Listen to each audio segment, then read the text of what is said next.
du midi, ça grouille dans la rue. Donc justement, il y a un contrôle social permanent à même la rue. Et donc, on va parler de revitalisation, comme si ces quartiers étaient dévitalisés. On va parler de ghetto, alors que tu n'as pas plus de mixité sociale. Game, c'est 120 nationalités. Comment est-ce qu'on peut parler de ghetto? Ghetto, ça veut dire l'homogénéité totale. Un ghetto, c'est quand tu as que des personnes qui seraient de la même origine. En fait, Game, c'est hyper mix, c'est hyper vivant. Donc, c'est certainement pas dévitalisé et c'est certainement pas un ghetto.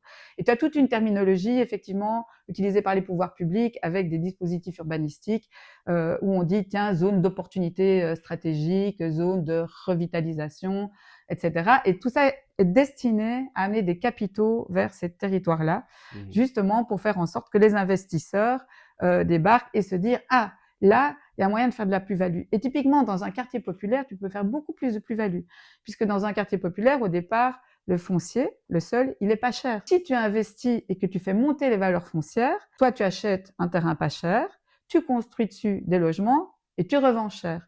Et c'est toi qui empoches la plus-value. Tu feras pas la même plus-value à Uccle.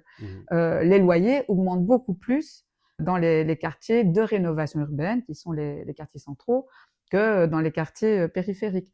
Les loyers augmentent plus à Molenbeek, à Kuregem et dans le bas de Saint-Gilles. Par exemple, sur la dernière année, à Anderlecht, les loyers ont augmenté de 6%.